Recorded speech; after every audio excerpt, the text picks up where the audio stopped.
Thank you very much for coming to our little seminar. If any of you guys would like to learn a little bit more about how to sell healthy fish, then by all means come down and sit down.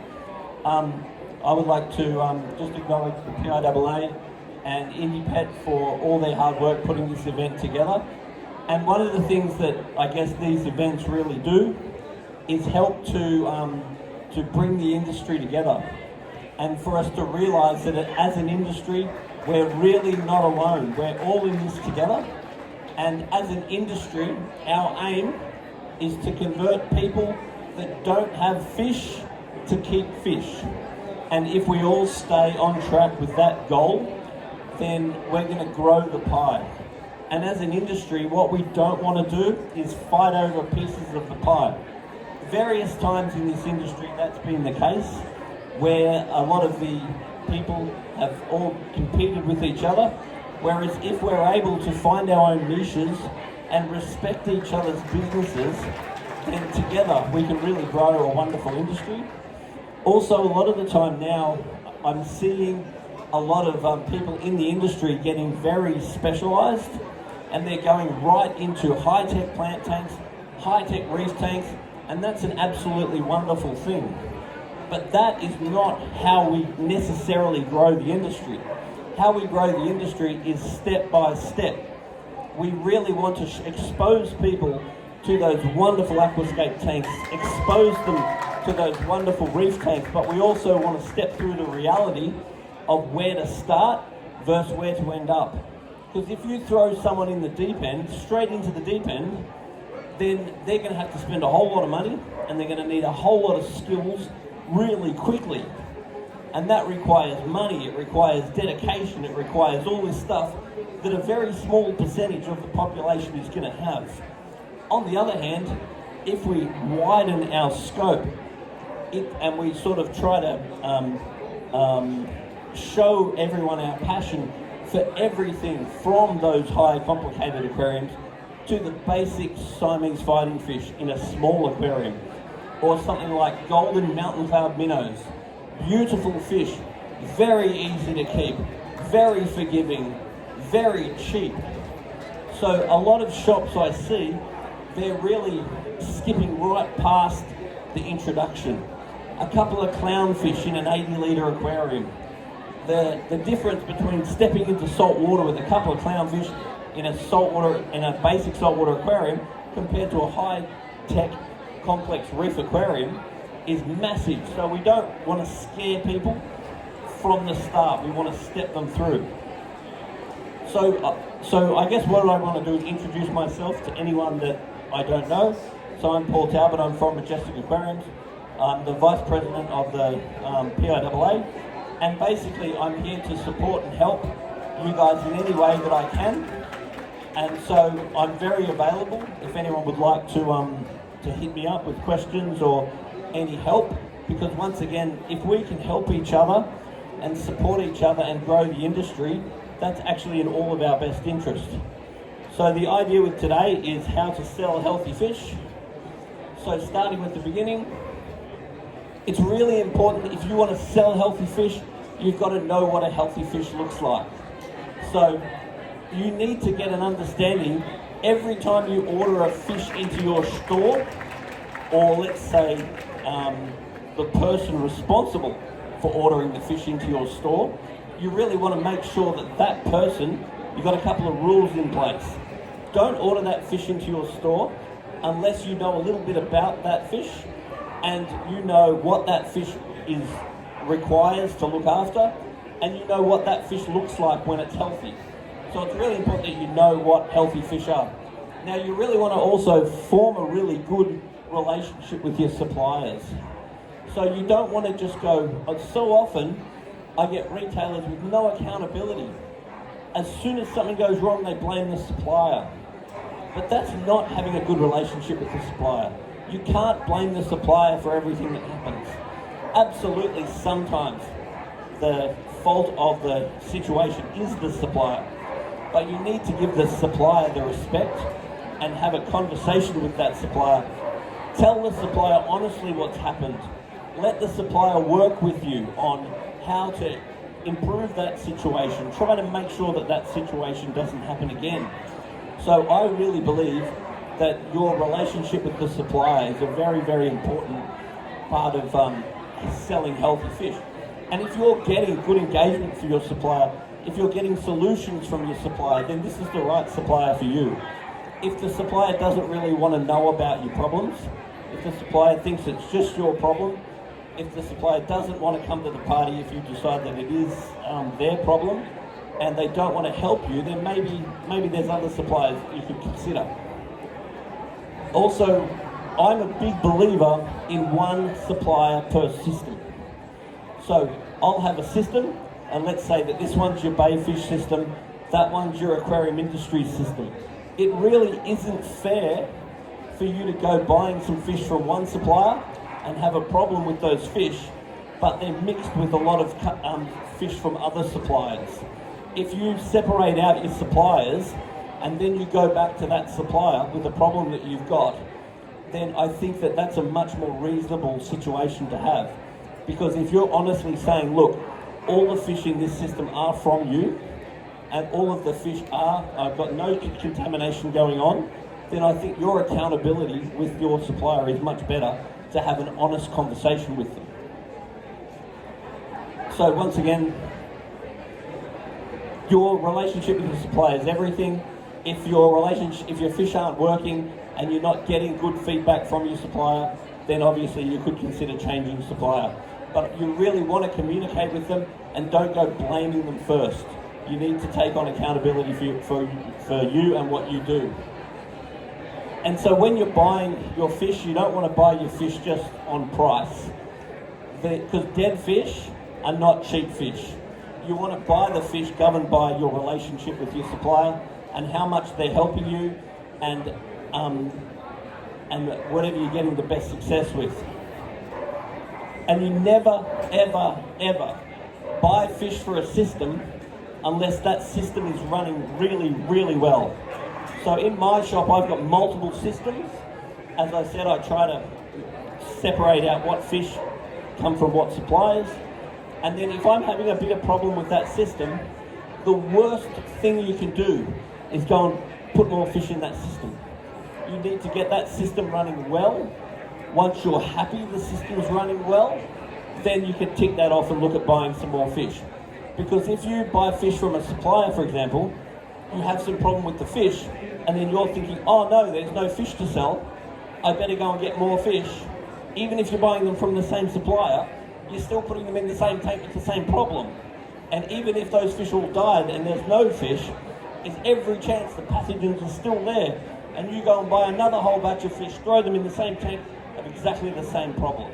It's really important that you're confident with your system before you authorise more fish going into that system. Otherwise, you're literally throwing good money after bad money.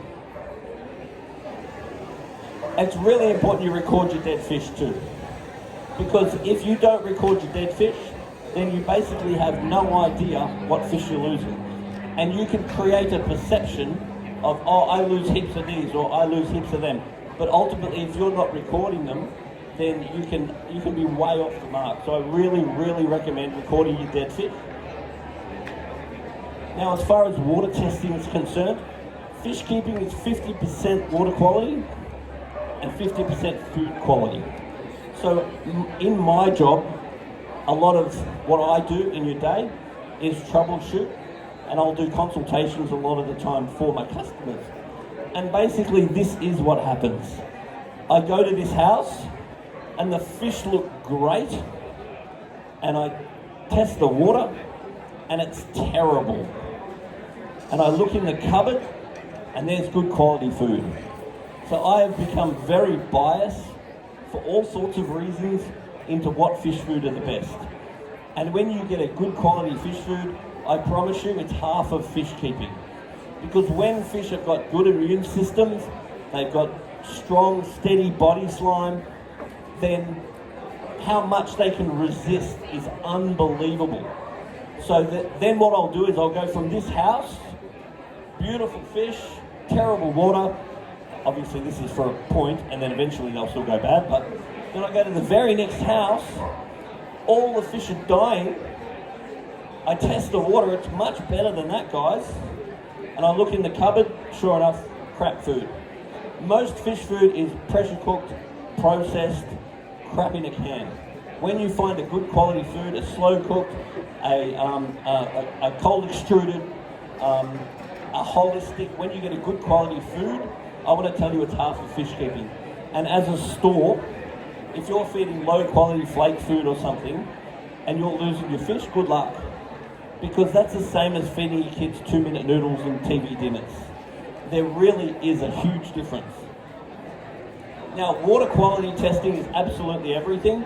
I now, at my shop, I'll often use the spin test because it's very quick, it's very effective, and once again, it's very easy to record. You can even use the machine to record your levels within the system, because you need to know what your water quality is. The most important time to check your water is before you order fish, not before you add fish, before you order fish. So you go, okay, I've got this system. The system's running very well. I'll do a water test on it. I need to know what's the KH, what's the GH. If it's a very stable system, I'm obviously going to want to know the pH. If it's a new system, I'm going to want to know ammonia and nitrite. But I need to know that this water's okay. You can't guess. You need to know what's going on with the system, then you order your fish. So you need to get a water testing routine that's accurate, and the way you know it's accurate is you cross-reference it against other options. So you need to know that you're pretty confident with what you're doing. Something like a spin test, which is what I'll often use, if they're not calibrated properly and you're not testing it against other tests, then you're just going off a level that you're reading, which may or may not be correct. So you do definitely have to be calibrating and cross-checking to make sure that your tests are actually accurate. And ultimately, if it's not broken, you don't have to fix it. So if you're doing something and your fish aren't dying, keep doing it. But then if you're putting fish in the system and you're losing them, and then later on you're putting fish in the system and you're losing them, then there's a hole in the bucket here. You look for the hole in the bucket. The hole in the bucket might be that your testing's not accurate, or it might be that you're not testing, or it might be that you're feeding crappy foods, or basically, if you're having a problem, there is a solution. It's just that either you haven't found it or you don't know it. And once you actually start ticking the right boxes, it's actually not that hard.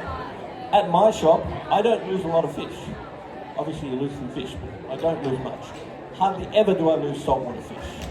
And then when you do get a bad experience, you've got to kneecap it. Okay, I've got some fish that are not good. No more fish. Fix the fish. Next week, okay, fish are all right. Next week, fish are all right. Then when you're totally confident, and then you put new fish in and there's nothing wrong with the new fish, then you're in business. So often, I'm involved in a shop and they'll ring me up and they're like, oh, I keep losing marine fish. I'm like, cool, what are you doing? Like, what have you tried to stop it? A lot of them fluff out and they don't even tell me anything at all. All they've done, as far as I'm concerned, is put fish in, lose them, blame the supplier, buy a whole nother batch of fish, put them in, lose them, and blame the supplier. Most of the time, it's not the supplier's fault. It can be, by the way. But most of the time, it's just what you're doing.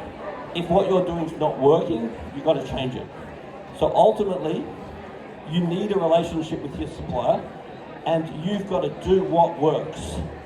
If you have a relationship with your supplier and you're buying fish that are living, and you're happy with that relationship, and you're happy with what you're doing, then you've won. If you're losing fish, basically you have to find where the hole is. The hole might be them, but it also very well, more likely, is going to be you. So once again, I'm more than happy to help people if they need it. So testing, making sure the right fish go in the right systems. So this is a really, really, really obvious but big thing. You need to be, when you buy your fish, it's crazy to just go and buy them off a list. You're much better to buy them for the tank. So when you order, you want to be standing in front of your fish system, and you want to go, what would look cool in there? What would get along with them? And you order the fish to go into the tank. Otherwise, you order them off the list and you throw them all in there and you hope you find somewhere that they're going to live. And if your system's really big, maybe you're going to get away with that. Maybe if you've got bottomless money, maybe you're going to get away with that. But if you've got a compact size system and you want to get the most out of that system, you've got to buy the fish to the system. So you want to look at what would suit in that place.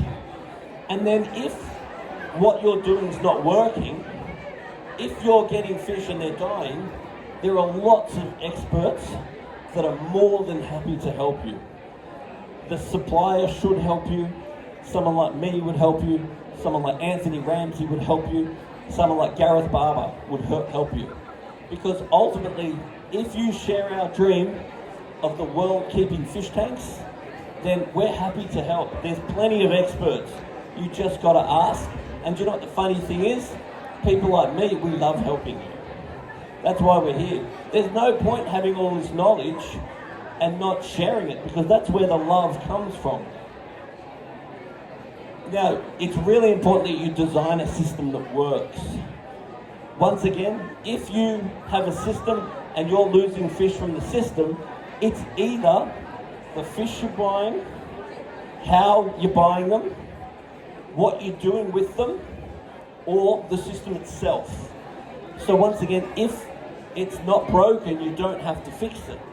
But you do have to make sure that you have a system that actually works.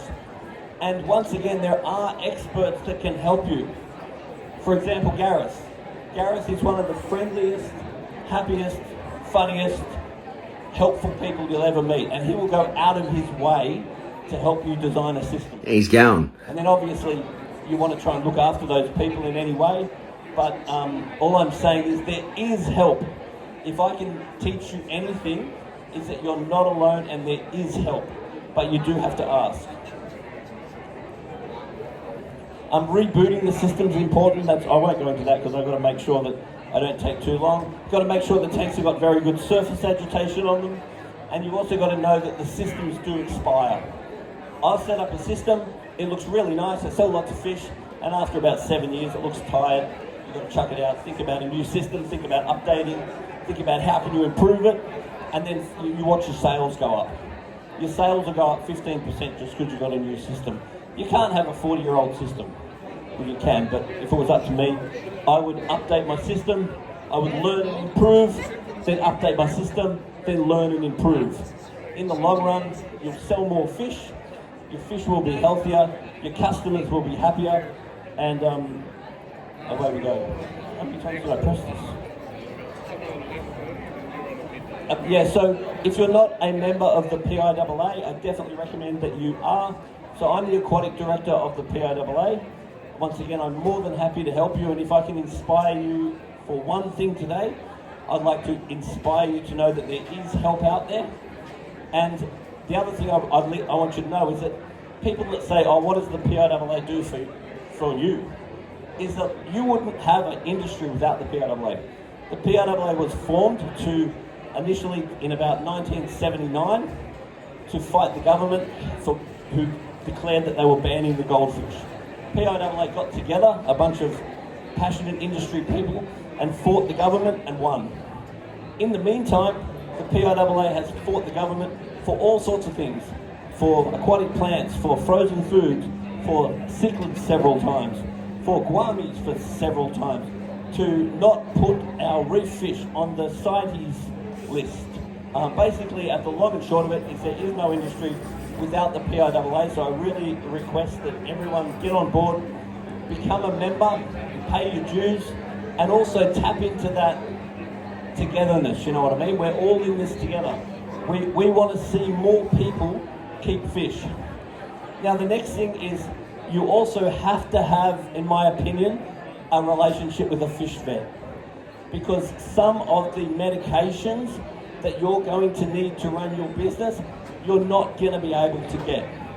So you need to have access to microscope diagnostics and proper veterinary medications. These are not readily available.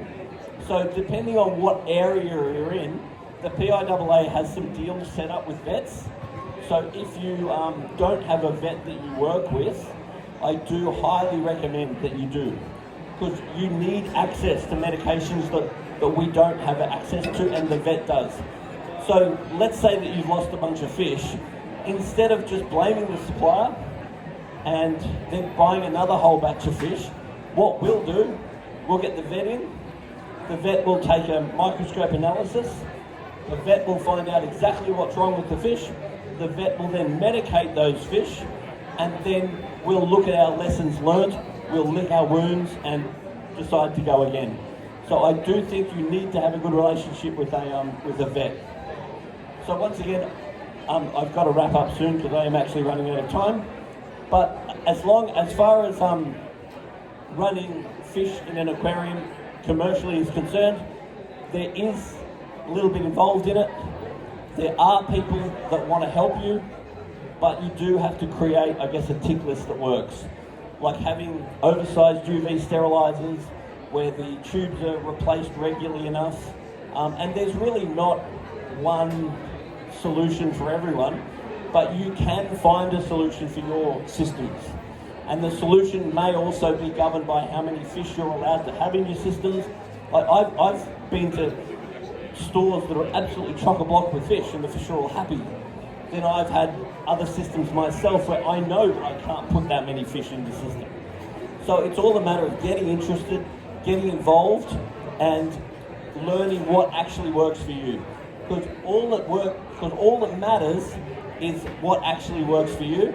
And if you don't record it, you don't know. So setting targets, I think, is absolutely everything. So if you just monitor what you do and say, right, at the moment in my store, aquarium is 11% of my store, for example. Let's play a game and how do we get it to 15%? Dead fish in my store is at 18%, and I've had a lot to do with a lot of training in various stores. Very much done a lot of training with pet stock, and you can improve it. So if you monitor your dead fish and find they're 18%, the question becomes, how do we get that down? And if you just set some really basic targets and you get the right team involved and you just slowly improve, then number one, you'll get a lot of reward out of it.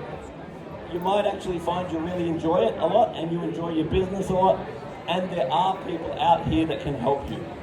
So anyway, I better wrap up, but if anyone does want to contact me at any time, I'm always here, I'm always available, and whatever we can do together. And events like this are absolutely wonderful.